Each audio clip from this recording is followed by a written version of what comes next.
mbir mu métti te ñaaw te daw yaram yow seetal fa xam ñetti xale ñaar ñu góor ak benn bu jigéen ñeenti at lañ am ak juróomi at fa ñoo réeroon seeni mbokk ñu leen di wër fañ leen a mujj gis nag ci ab oto bu paan ñoom ñetti ñëpp ñu faatu ñàkk seen bakkan allah yëf yaa nga amee ca caaroy géej quartier ba ñuy wax sanca ba les si ko yéen a kaay ne policiers ya nga xam ne nag ñoo leen doon saytu fa ñoo wax ne gisuñ ci seen yaram wi benn gaañu-gaañu wala ñoo xam ne fañ leen doon dóor bañ faatu déedéet li ñu bëri njort fi mu toll nii mooy ne fa ñoo faatu ci ak fatt maanaam dem ba ñàkk mën a nokki lan moo leen ko def nag xamuñ ko ña ngi cay amal enquête lu métti la de ndeysaan borom oto ba nag ak gardien ba doon garder parc oto ba takk dere fañ leen a déglu waaw ñaawteef musiba mbabba kumba xew caaroy ñetti xale yu am ñeent juróomi at lañu fekk ci biir benn oto seeni néew bi ñu ubbee oto bi xamuñu ndax dañ leen a rey dugal leen ci oto ba xamuñu ndax dañ leen a tëj ci oto bi ba ñu génn àdduna yàlla na leen yàlla yërëm réew mi yéene kaay moom it fa ñoo xamal mbir mu garaaw benn waay daal fa xam jabar bàyyi fa jabaram dem di séq ak beneen jigéen ba summi ko ba mu set jàpp ca xawram ya di ca def loo xam ne sama làmmiñ mënu koo tudd ndekete booba soxna si mi ngi koy filmer bi mu paree nag fa ko yónnee vidéo bi ne ko gis nga lii soo ma joxu 300 000 fay tasaare vidéo bi waa ma ne waa léegi yow soo ko weeree fa ngay weeraale sa bopp di yéen ñaar yéen a nekk sa vidéo ba fuñ ko xasee xàncee la fa yow te man faa koy digal bu mu la jox benn dërëm ndax su la joxe it di nga ko laajaat fa war a dem ca takk deree wax leen ko su ko defee fañ lay jàpp yow ndax loolu fañ ko xaayee kenn warta wane vidéo jàmbur bu garaaw waaye moom waa ji tamit aayaa bi mbang boo yemoon ci sa jabar konoon lii du la dal ay waay lii tamit mbaa jàmm la jàmm de ilaha illallah maa la wax lii jëm wax garaaw na dossier Lat Diop day ubbeeku na ubbil la tee moo yéene kaay nañu ginnaaw ba ko gendarmerie Kër Massar dégloo waaw Lat Diop le milliard et le procureur ñëf ma ne la benn jega ñaale Lat Diop day moo dem ci ab télévision waaw ne Lat Diop ci boppam kon da koo yëkkati ab police bu def benn milliard 1 milliard daal di ko koy dénk laa la wax la ilaha illallah procureur Abdou Karim Diop ba mu déggee loolu day daal di soto saisiru dénk liggéey ba brigade de recherche bu Kër Massar waaw ne leen déglu leen Lat Diop mi ne waaye moom Lat Diop moomee weddi na tuuma yee de leesi ko yéene kaa ne tuuma yooyee nga xam ne kon dañ ko koo tuumaal day waaw ne daa sàcc ab xaalis moom Lat Diop moomee mujj naa ñibbi ginnaaw bañ ko dégloo waaw ba pare daal di contre attaqué Direct News ne waaw parce que Lat Diop day dana yóbbu ca yoon ka nga xam ni moo ko tuumaal di Ibou Dieng yor yéene kaa ne gis nga Lat Diop mi daa yàpp ñi nga xam ni maanaam ñoom lañ dénk nguur gi tey waaw parce que mi ngi leen di défier sampal leen dënd laa la wax yéene kaa yu Serigne Saliou Gueye yi day di yor waaw nee na mais benn waay moo toog ci plateau télé ne Lat Diop ci boppam kon moo ko woo ba mu ñëw waa ji Ibou Dieng lay wuyoo 2 heures du matin la ma woo laa la wax ci jamono ji nga xam ne maanaam kon ngóoru fay geeg sàll geeg fii noot nit ñi laa la wax waaw ne ma damaa bëgg kon nga jël walis bii def 1 milliard daal di ma koy dencal en attendant calme bi di dellu soit manifestation yi di jeex Ibou Dieng ne maa ngi koy waat ci alxuraanul karim laa la wax bu dee li may wax nii amul moo ma wax som bi ubbi ma walis bi ca noonu laa dem jël sécurité am ak ay jeunes ñu commencé garder këram parce que man Ibou Dieng li may ñax laay dundee lii nii yëpp na li tax ma expliqué ko day mooy la ma fi doon tuumaal te bu dul woon ak man Lat Diop du doon ministre des sports parce que xamul sport maa ko ci dugal te seetaan naa Bakary Cissé journaliste mi nekkoon record waaw li muy expliqué doon naxarlu lan mooy ndayuk Lat Diop mi la ñu jël ko naan dañ koy def ay ministre des sports Bakary Cissé xamle woon ne coupe d'Afrique bii ñu génn ni lé scandale la musiba mbaaba kumba laa la wax jël ay xawma ay influenceur lañ xawma ay xuusma ñàpp ay solo influenceur laa lay wax ni lé ñoo xam ne nekkewuñ fa woon dara lu dul saaga responsable yi nekkoon ci opposition bi kese ku ci nekk Lat Diop yëkkati 10 millions jox leen ko prime laa la wax allahu akbar te ña war a yor prime ba kat ne fa ñu ne fay xuloo ak responsable football yi xëccoog ñoom ay ticket stade yor yéene kaa ne waaye moom Lat Diop day weddi na kon tuuma yooyee ba pare ne dana yóbbu ca yoon Ibou Dieng yéene kaa gi ne moom Lat Diop mi nga xam ne kon moom moo jiite woon LONASE waaw may wax mu naan day taakale ministre enseignement supérieur di docteur Abdourahmane Diouf naan waaw nee nañ man lat budget bi nga xam ne moom la ñu waroon a jëfandikoo ci atu yàlla moom laa ne tungaañ waaye nañ xam ne man duma daw te danaa jàkkaarloog lépp lu mën di ñëw may bëggal xamal waa état bi ne leen man administrateur de classe exceptionnelle laa fenn laa dul daw yor yéene kaa ne le 14 juillet 2024 waaw ci la ministre Abdourahmane Diouf day doon dénoncé ak a naqarlu yorin gu bon catastrophique bi nga xam ne kon moom la Lat Diop yoree woon ministre des sports ne keroog bi collègue am madame Khady Diène ñëwee ministère des sports compétition internationale atu yàlla lañ war a dépensé yëpp ndekete waa ji dépensé na ko ci coupe d'Afrique ba léegi nag dañuy débrouiller ngir jeux olympiques yi la ministre bi daal di xool fu muy jëlee budget waay sax yéeni kaa gi ne Lat Diop yamu ca ba mu nekkee directeur de LONASE waaw mais fii la woo yenn ci taskatu xabaar yi séddale leen xaalis bi di ko jaare ci ay convention laa la wax ba pare continuer di doxi ay soxlaam ak libération yéene kaa ne te laataa ñu koo déglu de waaw déglu nañ ka nga xam ne moo ko tuumal di Ibou Dieng waaw Balla Gaye Eumeu Sène nee na nañ ko jox 150 millions bu ñu bëggee mu sëgg bëreeg moom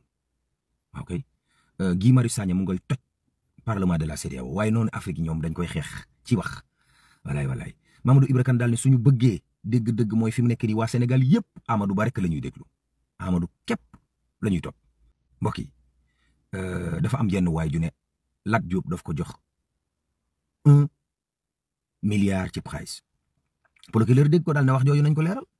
waaw gendarmerie bu Kër Massar convoqué Lat Diop déglu ko ba pare wàcc ko mu dem Lat Diop def vidéo daal ne ay bokkam ay xaritam ay soppam ak i jegeñaaleem la bëgg dalal seen xel ne waa ji li mu wax dara du ci dëgg te dina ci indi ay leeral porter plainte waa ji ci kanamu yoon ñu jóge ca loola juróom-ñaar fukki doomu Sénégal 70 la ñu jàpp kon bande armée ci àllub Tunisie bi Moustapha Diakhaté daal ne projet bi du dëgg arnaque la moom Moustapha Diakhaté daal ne Diomaye ak Sonko dañu jàppe seen bopp ba tey ay inspecteur des impôts daal ne kon Diomaye du président prête-nom la Moustapha Diakhaté jàngatkatu politique yi daal ne fi mu nekk nii pexe opposition bi yëpp moom mooy fab chômeurs yi marchand ambulant yi ak Jakarta man yi dóor leen ci kaw nguur gi Ousmane Sonko ngay jege assemblée nationale ngir déclaration de politique générale. président de la république Bassirou Diomaye Diakhar Faye tey ci àllarba ji dina dugg Paris ndax dafa bokk ci invité d'honneur yu Jeux olympiques yi tàmbale aljuma 30 milliards dinañ ko def ci affaire réchauffement climatique bi fii ci Sénégal ndax kon suñu wàllu climat gën a joyantiku.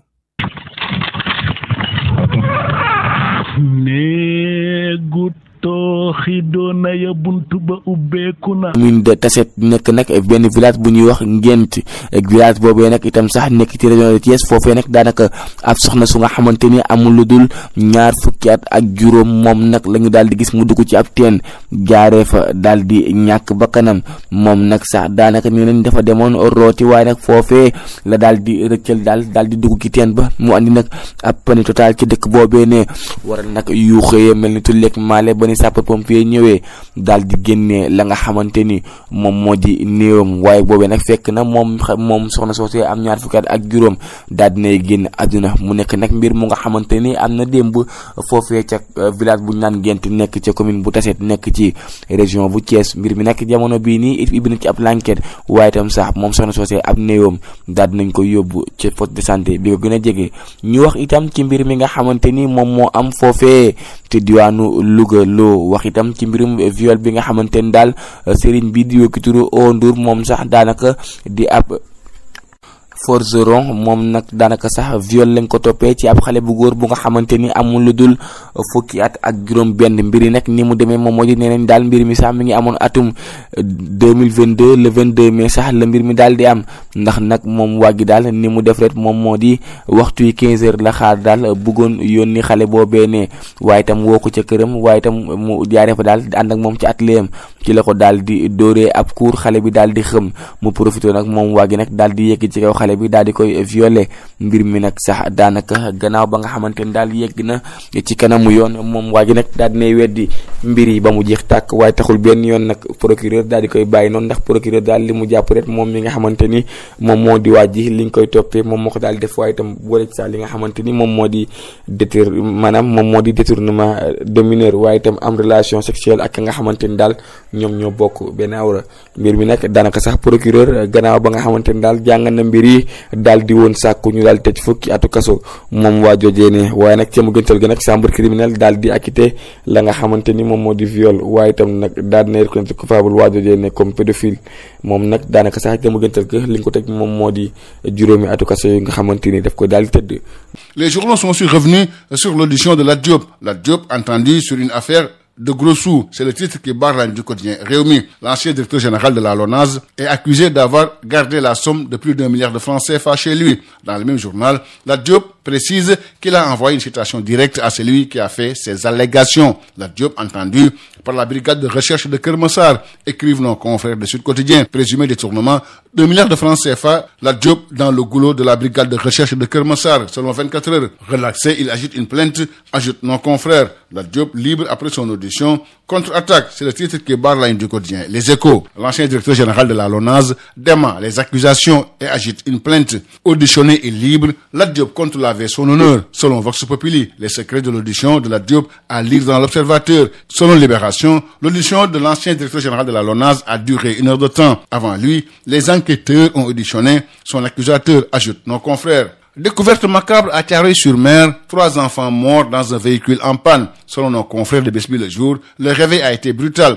3 enfants d'une même famille, portés disparus la veille, ont été retrouvés morts dans un véhicule en panne. En attendant les résultats de l'enquête, pour déterminer les causes, les témoins révèlent qu'aucune trace de sang n'a été constatée sur eux. Selon Sud Quotidien, il s'agit de 2 garçons de 3 ans et d'une fille de 4 ans. Nos confrères précisent que ce drame remet au goût du jour un problème récurrent dans cette partie de la banlieue dakaroise, les épaves de véhicules en panne qui encombrent les rues et représentent un danger pour les enfants. En sport, Jeux Olympiques Paris 2024, selon Sud Quotidien, l'information tant attendue est tombée hier. Les porte-drapeaux de la délégation sénégalaise sont connus. Il s'agit de la coqueluche de l'athlétisme sénégalais, Louis-François Mendy, champion d'Afrique en titre, et de Combesek du canoë-kayak. Selon le quotidien national Le Soleil, le Sénégal sera représenté par 11 athlètes dans cette discipline. Athlétisme, natation, judo, escrime, taekwondo, tennis de table et canoë-kayak. Sur le même sujet, Sud Quotidien nous apprend que le chef de l'État, Bassirou Diomaye Diakhar Faye, est attendu ce mercredi à Paris,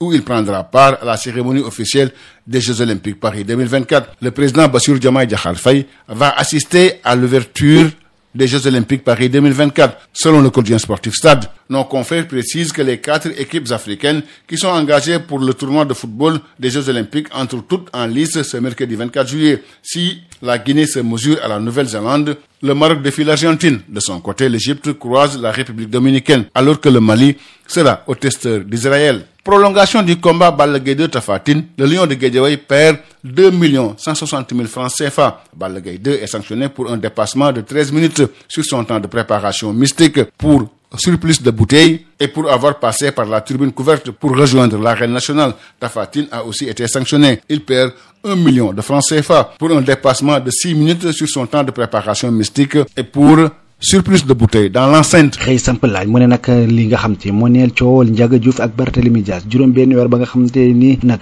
yoon daal dina daan ki nga xam te moom moo di Barthélémy Dias ni lépp loo xam te toppee nañ ko ci mbir moomulee moom moo ko def mu ne nag ana lan moo tax ñi nga xam te ñoom ñoo di kilifay réew bu Sénégal bu yees bi jëluñu dogal nag ngir daal di jële ki nga xam te moom moo di Barthélémy Dias sa mairie boobu Ndakaaru ndax nag article 135 bu code général des collectivités territoriales la mu wax ca mbir moomulee dafa leer nañ bu fekkente ni nag dañ la daan jiñ la yenn mbir yi nag li nga xam te moom moo di sab mandat da nga ko war a perte loolee nag tax ba yor quotidien ñi nga xam te ñoom ñoo di kilifa yu yees yi nekk ci biir réewum Sénégal dañu war a jël seeni motuwaay jëlub dogal daal di jële ki nga xam te ni moom moo di Barthélémy Dias ca bopp mairie boobu Ndakaaru ndax nag yoon mayetu ko mu continuer di nekk njiit la ba léegi dañu ko daan ca tribunal ba waaye tamit wax ni ñaawteef ga nga xam te moom lañ ko doon toppee maanaam moo boom Ndiaga Diouf loolee yoon daf ko daal di woon dëggal ba tax nag ñu war koo jële ci bopp mairie bi noonee la ko yor quotidien xam ne ndax lu ñu mel loolu mooy li nga xam te ni moo di code des collectivités territoriales moom moo ko daal di xam de Ceeskaay wax itam ca suspension bi nga xamante ni daal moom njiitu réew mi jëloon na ko ci zone boobee ñu naan Mbourkat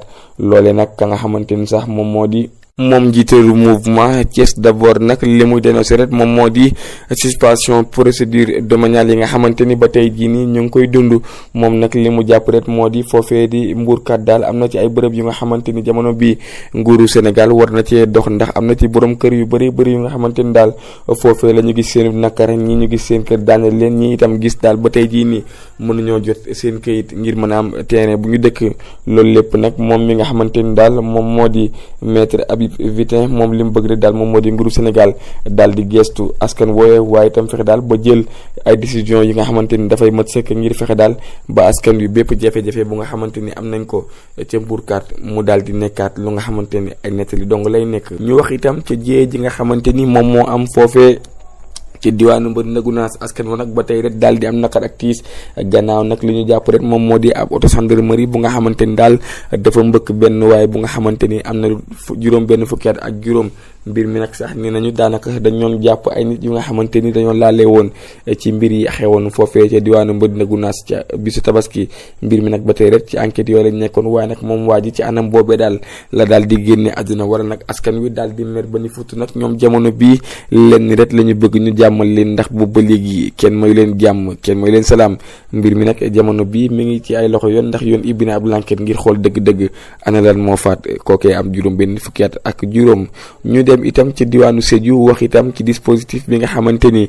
préfet Modou Guèye daal na koy jël ngir daal di def daal bépp lu nga xamante ni ay cérémonie la ci lii di maanaam wàllum génnum kankurang mu jël ci ay matukaay yu mat sëkk ndax loolee sax nee nañ bi yoon 1er août ba 30 septembre nag mbir mi du fa génne loole nag li ñu ci bëgg rek moom moo di mu bañ a perturber la nga xamante ni moom moo di année scolaire bi ndax yenn saa activité yooyee dafa daan dem ba lambante ak lii di année scolaire bi war a nag ren gii nii lépp lu nga xamante ni daal matukaay la ngir aar askan wa préfet jël na ko waaye tam sax am na ci ay yoon yi nga xamante ni moom kankurang ba du fa mën a jaar ngir assurer sécurité askan woowee ne jamono bii nag mbir mi nag nekk lu nga xamante ni daal askan wi dañ koo daal di saluer bu baax a baax ndax jàpp nañ nga daal yenn saay kankurang bu daal génn dafay andi sax ay jàppante diggante askan wi ak ñenn ña nga xamante ni ñoom ñoo fare ci kankurang boobee ne.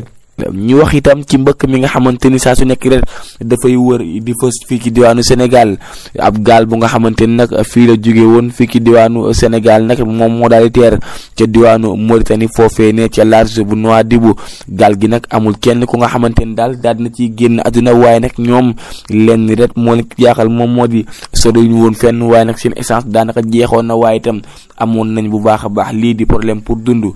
ñoom nag daanaka sax luy ceeb ak dawlin ak itam la nga xamante ni daal yóbbal la woon ci seen yoon bi loolu lépp nag dafa daal di jeex mu nekk nag risque bu nga xamante ni nemmeeku woon nañ ko ci gaal googee ne daal di teer foofee ci diwaanu Nouadhibou ba tey it gaal googee amoon juróom-ñaari fukki migrant ci ñoom nag daanaka am na fanweeri sénégalais ak benn fukki malien ak benn ak itam ñaar fukk ak juróom-ñeent gambien yu nga xamante ni daal ñu ngi woon ci gaal googee ne ñoom nag sax daanaka ci foofee lañ leen daal di yóbbu mu ci Mauritanie amal ab enquête waaye itam xool ana naka lañ di répartir fii ci diwaanu Sénégal. gaa yaa nga tàmbalee mer ba futu ci régime Diomaye bi turbine yéen a kaay ko wax yéen a kaay bi des média bi naan man diggante chômeur yi ambulant yeeg jakartamaan yi mer gaa ngi mel ni tulleeg maale ci réew mi jamale nag ci régime président Diomaye tribune naan man bu doon concours la ci kan moo gën a teggil xale yi xëy tàbbal leen ci chômage ñu doon concours diggante président Diomaye ak président Macky Sall moom président Diomaye ne ca kanam ña bëggoon nag dund gu ñoŋ gu gën yaakaar ga tàmbalee seey ni glace goo xam ne teg nga ko ci naaj turbine ba tey naan man bu secteur informel bi doxul koomuk réew bi ci boppam mënta tourné yéen kaayib des média bi naan man bul dem desal ak man ma xamal la ni ndaw gëm sa bopp yi àdduna niki démb ci situation réewum Sénégal ñoom ndawuk jàmbaari sàkku ci Bougane Gueye Dany mu liggéey nag ngir yaatal taxawal ab coalition bu rëy tournée amal nañ ko diggante Ndakaaru Pikine Guédiawaye Kër Massar ak Rufisque lépp nag ngir waajal ab rassemblement national bu rëy bëccëg boo xam ne ab grève générale lañ war a amal ci réew mi séq ko commerçant yi séq koog marchand ambulant yi waaye itam séq koog jakartamaan yi yéeni kaay bi naan man dees na ko séq ak liggéeykatu collectivité territoriales yi dees na ko séq ak transporteurs yi boulanger yi ak ña nga xam ne ay victime lañu ci inondation yi ña ngay woote ci rationalisation yu dépense yi jaarale ko nag ci seyal yenn agence yoo xam ne amut bopp amut génn limité nag yaa ma neex geeg pal gi waaye itam boole njaboot fal ñoom ndawuk jàmbaar yi it bëgg ak leeral dëgg-dëgg ci lan moo dox diggante président Diomaye ak président Macky Sall critique yéeni kaay naan kon en tout cas projet bi ci boppam dañu koo teel a génnee moo tax nag fi mu toll nii mi ngi métti ba mar day taali appel à candidature yi amul ci réew mi benn initiative ci wàllu gestion amul PSE bi ñu nangu koo doxal ci réew mi laaj ba mooy ndax nag diggéey nga xam ni defoon nañ ko sénégalais yi ndax du woon naxee mbaay vox populi mel ni ku naan maan ñay gàmmoog ñay ras dem duñu benn ba waxtu wi gaa yaa nga ca la leen soxal yéeni kaay bi naan maan directeur général bu Petrosen Holding ma ngay xamle lan moo tax ñu war a ñaabari négocier waat contrat bu pétrole bi Sénégal mën ca gis boppam juróom-ñetti téeméeri milliards yi nga xam ne Petrosen ci boppam war na koo fay Woodside BP yooyu yëpp ma ni la ak joyanti la laaj lu ko mooy nguurug Sénégal du ci jariñu laas yéen kaay naan kon ak loo ci mënti dégg contrat pétrole beeg gaz bi négociation mi ngi tàmbalee jël forme ku ci amoon yaakaar tàmbalil ree ndax léegi ñu amal ko ci réew mi vox populi naan kon ma ñëw rek xam nga président Macky Sall programme téeméeri junniy logement la bàyyi woon ci réew mi El Malick Ndiaye nee na yokk nañ ko ñetti téeméeri junni ci logement sociaux moom la ñu fas yéene ñaabari jébbal sénégalais yi ñu ne nag président Diomaye ci boppam moo bëggoon ab programme am boo xam ne dees na ko yeesalaat waaye tam fexe ba logement sociaux yi mën a jàppandi. anu Cees kaay wax ci violence bi nga xamante ni moom moo am diggante yaay ak doom foofee nag benn soxna su nga xamante ni daal moom dafa daal di tàggoo ak borom këram am benn xale bu jigéen bu nga xamante ni toll lu fukki at ak ñaar kooku nag di doomam waaye itam jaaxaloon ko lool di dem fu ko neex waral nag moom yaay gi ngir bëgg ko di doomam nag jël leen seet daal di xotti ndigg ginnaaw xale bu jigéen bi loolee nag sax waral ab certificat médical daal di ci am gannaaw l'hôpital bi mu ko bindee nag jébbal ko waa police loolee sax ci la plainte daal di sosu ci ndimbalu papay xale bu jigéen bi daal ñu daal di plainte yaayu xale bu jigéen bi mbir mi nag ñu ko doon àtte foofee ci tribunal bu Cees kaay waaye itam moom yaay gi nag daal di avoué jëf ji nga xamante ni moom moo ko daal di def jëmale ko ci doomam moom nag leen rek moo ko nakari moom moo di dund bi nga xamante ni doomam daf ko doon dund ndax jàpp nañ daal kookee li waraloon mu jëlee ko kër baayam moom moo di daal fexe ba mu jub waaye doomam ji nag yendalul fanaanul moom sax nee na bi may def jëf ji nii xol bu jeex laa ko defee waaye itam leen rek laa bëggoon mu di sama doom baax ndax moom nag yemul ci ay loxo daanaka sax bis bi nga xamante ni moom yaay gi yëpp ñaaw yooyu la ko def nee na doom ji waxtu 3 heures du matin la daal di ñibbisi ci këram moom nag fa la xolam jeexee rek mu daal di def li mu def waaye itam nekkul benn yoon mbir mu nga xamante ni moom moo ko daal tey ngir daal di yàqal doomam addunaam mbir mi nag gannaaw ba nga xamante ni nag procureur daal dina déglu kàddu yooyee ne moom yaa gi nag dañ ko daal di dàq rek ba le 29 juillet ngir yoon xool ana fan la wànnent di mujjee ak i gëtëm. Gëm sa bopp les jàmbaar en ngemb et en lewato pour un bëre d'or même si en la matière il est dit yóbbante galgal ubu lamb retenons tout simplement et tout bonnement ce que nous livre Tribune quotidienne comprenez les jeunes les jeunes de Gëm sa bopp les jàmbaar sur la situation du pays de retenir et faire retenir ce qu'il y a de retenir en tout cas les jeunes de l'organisation politique de Bougane Gueye Dany comprenez les jeunes jàmbaar invitent leur mentor à travailler pour une large coalition en d'autres termes ça doit aller très vite alors là très vite si on en croit Tribune quotidienne qui nous informe que les jeunes de Gëm sa bopp appelés communément les jeunes jàmbaar invitent leur grand jàmbaar comprenez Bougane Gueye Dany à travailler pour une large coalition que retenir d'autres autour de la sortie des jeunes jàmbaar sinon ce que nous livre Tribune quotidienne comprenez une tournée à Dakar, Pikine, Guédiawaye, Keur Massar et Rufisque est prévue pour préparer un rassemblement national, actualité nationale, avec la sortie magistrale, pour ne pas dire monumentale, voire cathédrale des jeunes jàmbaar de Gëm sa bopp pour l'organisation politique dirigée par Bougane Gueye Dany avec Tribune quotidienne ce matin. leen jox leen seen wàccuwaay ndax kat nit kat daa amul lu dul ñi koy déglu ak ñi koy safoo ko tiitaroo kon nag saa su nekk ñu ngi leen di béggee ñu ni dem di leen toccami ko di leen safoo ko tiitaroo di leen jox seen wàccuwaay di leen kontaane bu baax a baax waa ñetti xale yi nag bokk même famille ñu fekk leen ñoom ñëpp ñu faatu nii waaye ñii lu leen war a faat xanaa lu nu nooy la bokk mbir mi de doy na waar déglu nañ borom wata ba de borom parking ba ka nga xam ne mooy garde corps ba vigile ba tamit déglu nañ ko waaye lii nag jar naa waxtaane nag moom lii moom jar naa woote réunion def ci ay tegtal ak jàmmoo si Abdou Salam wax ci bàjjon xuja waxtaane ko waaye lii nañ ci wax waay bàyyi daam borom yere lii moom faaw noo wax ci Maguette Cissé madame Touré borom bës bi nañ ci wax ma ne ko papi kay bu bala moo mëq muuraake na taxaw wax ci lii ba noppi nag ni soog a mëq muuraake waaw jàmm ak salaam jooju nag la ñuy ñaanal képp koo xamante ni yaa ngi ci réew mi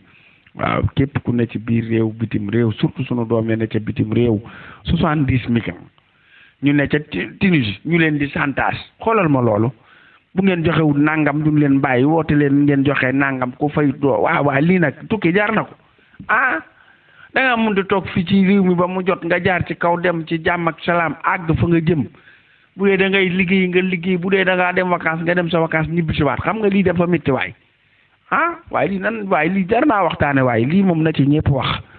bu ko kenn xuntoo na ci ñëpp wax waaye si waaye nañ leen dimbali nag ay sénégalais lan te sénégalais fu mu mën a nekk ak lu ko fa mën a yóbbu nag